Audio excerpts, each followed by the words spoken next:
नमस्कार दोस्तों, wealth sky के एक और नए इंटरेस्टिंग वीडियो में आप सभी लोगों का स्वागत है। मेरा नाम है सुधीर और बात करेंगे इस वीडियो में हम निफ्टी एंड बैंक निफ्टी के बारे में। दोनों के चार्ट को अंडरस्टैंड करेंगे, समझने की कोशिश करेंगे ये जो मार्केट में कंसोलिडेशन चल रहा है ये कितने दिन और चल सकता है, और ये जो बेसिकली पैटर्न बना हुआ है इस पैटर्न के की एनालिसिस करेंगे और देखेंगे कि इसमें कहाँ तक निफ्टी फॉल कर सकता है या फिर अगर ब्रेकआउट आता है तो कहाँ तक मूव हो सकता है।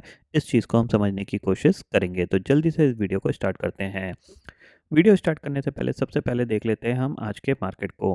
अगर आज का मार्केट देखा जाए तो मॉर्निंग में इसने नेगेटिव पोजीशन बनाना स्टार्ट तो किया था, बट फिर ये साइडवेज चला गया। यहाँ पे एक मोमेंट आया था, एक मोमेंट में अराउंड ये 21,600 तक चला गया था और फिर रिकवरी के बाद 21,650 पे यहाँ पे एक्सपायरी हुई है।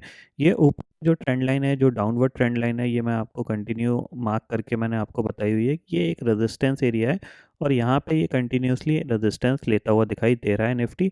अगर आज भी देखोगे तो ऑल इसी लेवल के आसपास खुला और वहीं से इसने रेजिस्टेंस लेके ऑलमोस्ट 21,600 के आसपास आके नीचे लो बना दिया था। उसके बाद क्लोजिंग आपकी 21,650 की आई है। ठीक है, अब अगर आप देखोगे तो ये जो ट्रायंगल पैटर्न बना हुआ है बेसिकली ये आपका काफ़ी ज़्यादा नैरो होता जा रहा है और इसमें हम एक्सपेक्ट करें तो अब अगर ब्रेकडाउन की बात करें, मान लीजिए ब्रेकडाउन आ रहा है, सबसे पहले देखो प्राइस एक्शन देख लो। प्राइस एक्शन यहाँ पे नेगेटिव बना हुआ है, ठीक है ना। क्यों नेगेटिव बना हुआ है? क्योंकि आपको यहाँ पे अगर आप देखोगे तो ये आपका हाई बना था, नीचे आया, इसने लो बनाया, फिर ये पुल बैक हुआ।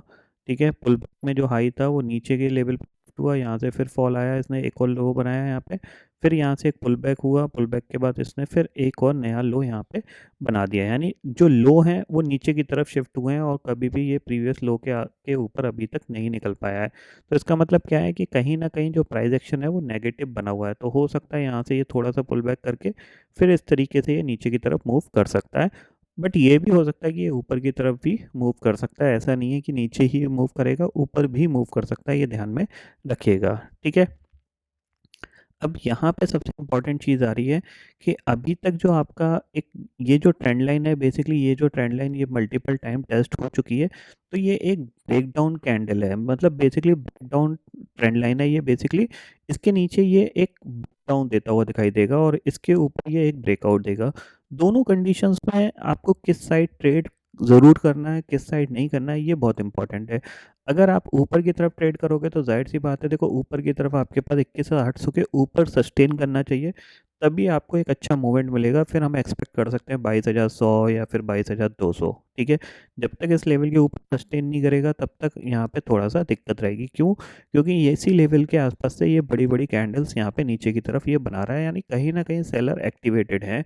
बस वो मौका ढूंढ रहे हैं कि उनको कब सेलिंग करनी चाहिए। आज भी आप देख सकते हैं यहाँ पे इमीडिएटली शार्प सेलिंग ऊपर के लेवल से आती हुई दिखाई दी थी। ठीक है, तो बाइंग के केस में जब तक इनके स्टॉप लॉस ट्रिगर नहीं होंगे तब तक ऊपर की तरफ मूवमेंट नहीं करेगा। तो बाइंग के केस में जब तक 21,800 के ऊपर ये सस्टेन नहीं करेगा कम से कम 1-2 घंटे, तब तक ये ऊपर की तरफ मूव नहीं करेगा। ये ध्यान में रखिएगा, ऊपर के लेवल पे रेजिस्टेंस फेस करता रहेगा। बट नीचे के लेवल पे एक अच्छी खासी जगह है, क्योंकि ये पर्टिकुलर एक लो बना था और ये आपके पास 21,400 21,200 आपके पास लेवल्स हैं। तो नीचे कहीं ना कहीं इवेंट से पहले थोड़ी बहुत प्रॉफिट बुकिंग आती है, वो आपको अगर आती हुई दिखाई दी तो नीचे बहुत अच्छी जगह है। अराउंड देखा जाए निफ्टी के लिए 20,900 या फिर 20,800 तक ये इजीली आ सकता है, क्योंकि 2-2.5% का करेक्शन यहाँ पे कोई बड़ी बात नहीं है निफ्टी के लिए, वो इजीली दिखा सकता है। ठीक है, तो थोड़ा सा आपको इसी चीज़ पे ध्यान में रखना है। ठीक है, अब बेसिकली ब्रेकडाउन होगा कहाँ पे? देखो अभी तक क्या था, अगर ट्रेंड लाइन के हिसाब से देखा जाए तो ब्रेकडाउन लेवल ये था, यहाँ पे इसने सपोर्ट ले लिया, ऊपर बाउंस हो गया, रेजिस्टेंस लिया, नीचे आ गया। अब जो ब्रेकडाउन लेवल है जाहिर सी बात है यहाँ कहीं होगा।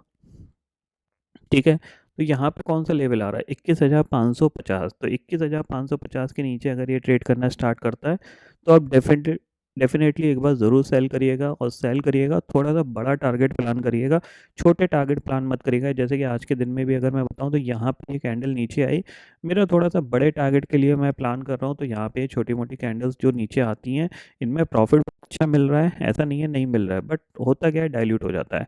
ठीक है ना, क्योंकि बड़ा ट्रेंड यहाँ पे बन सकता है, उसको मैं मिस नहीं करना चाहता। इसीलिए जैसे यहाँ पे आप देख रहे हो ये एक ट्रेंड बना था, तो ऐसा ही एक ट्रेंड चाहिए मेरे को जो कि एक अच्छा खासा प्रॉफिट बना के दे सकता है। ठीक है, ये पॉइंट आपको ध्यान में रखना है कि यहाँ पे आप थोड़ा सा आप कम रिस्क लेके बड़े गेन के लिए थोड़ा-सा बैठिएगा और हो सकता है आपको अगर यहाँ से अगर आप 2% का भी करेक्शन लेते हो, मान लो ये ब्रेकडाउन होता है, तो अगर निफ्टी यहाँ से मान लो 1% भी गिरता है, अगर ये इस लेवल से ब्रेकडाउन दिखाता है, तो 1% भी अगर आप देखते हो तो 1% आपका अराउंड आता है 21,400 के करीब, 21,400, 21,400 ऐसा कोई लेवल नहीं है जिसके आसपास कोई सपोर्ट हो या फिर कोई यहाँ पे मार्केट रुकने की कोशिश करे। तो सीधा सीधा नेक्स्ट जो टारगेट आएगा ना, वो सीधा आपको 21,200 मिलेगा, ठीक है ना। तो 1.5% के आसपास का फॉल आप एक्सपेक्ट कर सकते हैं, क्योंकि एक ब्रेकडाउन होगा, जितना लेट गिरेगा उतना ही ये शार्प गिरेगा, ये ध्यान में रखिएगा। अगर मान लीजिए नेक्स्ट सीरीज़ में ये गिरता है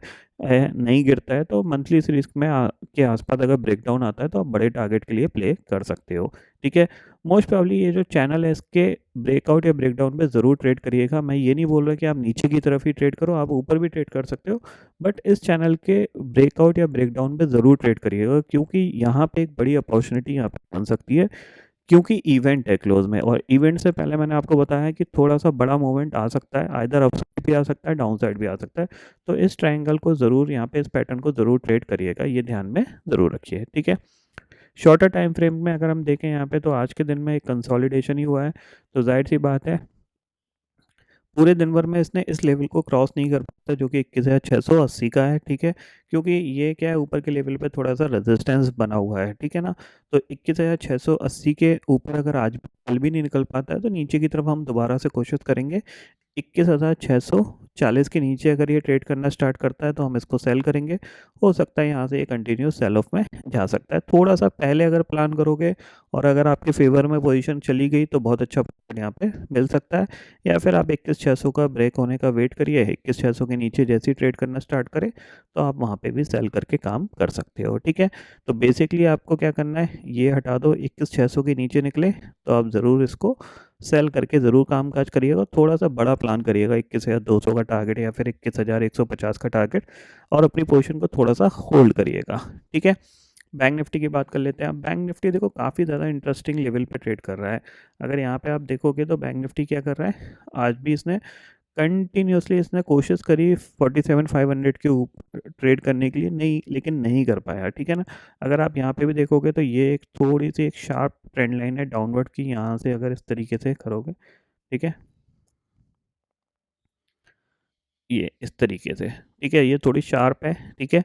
बट एक चीज़ ध्यान में रखिएगा, 47,200 और निफ्टी में 21,550, इनके नीचे अगर ट्रेड करना स्टार्ट हो जाए इंडेक्स, तो फिर आप समझ जाइएगा कि ब्रेकडाउन के लिए मार्केट रेडी हो रहा है। तो फिर नीचे इसके पास बहुत बड़ी ज़्यादा कोई सपोर्ट नहीं है। अगर मैं यहाँ पे बात करूँ, अगर आप डे चार्ट पे भी देखोगे तो यहाँ पे कोई बड़ा सपोर्ट नहीं है।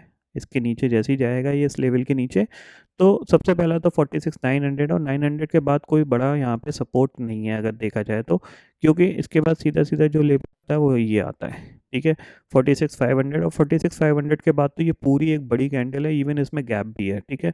तो यहाँ पे मार्केट अगर नीचे की तरफ स्लिप करना स्टार्ट किया तो फिर वो एग्रेसिवली यहाँ पे सेलिंग में जा सकता है, ठीक है ना। ये पॉइंट आपको ध्यान में रखना है, ठीक है, क्योंकि ऊपर तो जा नहीं पा रहा है ये, ठीक है। तो कहीं ना कहीं जब अगर ये ब्रेकडाउन देगा तो फिर थोड़ी सी बड़ी कैंडल ही यहाँ पे बनने के चांसेस बहुत हाई हैं, ठीक है ना। क्योंकि जैसे ये ऊपर गया था, हो सकता है वैसे ही ये नीचे एक बड़ी कैंडल बना दे, क्योंकि ये कैंडल काफ़ी बड़ी थी। सेम कैंडल इस टाइप की नीचे भी बन सकती है, ये पॉइंट आपको ध्यान में रखना है, इस पॉइंट को मिस नहीं करना है, ठीक है। कल सेंसेक्स की एक्सपायरी है तो सेंसेक्स को देख लेते हैं। तो सेंसेक्स भी सेम लेवल फॉलो कर रहा है, ठीक है।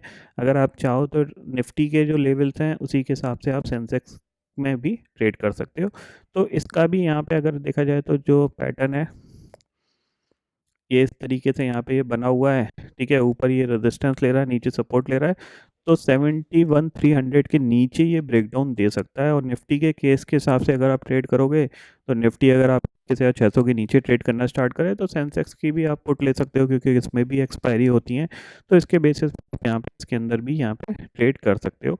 ऊपर लेवल पे मैंने आपको बताया ये एक रेजिस्टेंस एरिया है, जब तक अगर देखा जाए तो जब तक ये 72,500 के ऊपर सस्टेन नहीं करेगा तब तक एक बहुत बड़ा ब्रेकआउट माना नहीं जा सकता यहाँ पे, क्योंकि कहीं से भी कोई सी भी शार्प सेलिंग यहाँ पे आ सकती है। क्योंकि ऊपर लेवल पे कंटिन्यूसली आपको दिख रहा है ना, शार्प सेलिंग कंटिन्यू आ रही है और रिजेक्शन नेगेटिव बना हुआ है क्योंकि किसी भी प्राइस को इसने ऊपर की तरफ निकाला नहीं है।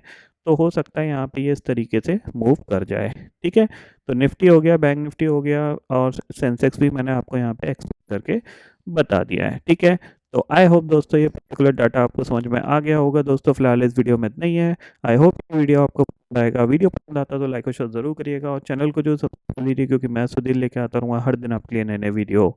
इसी के साथ शुक्रिया दोस्तों, जय हिंद।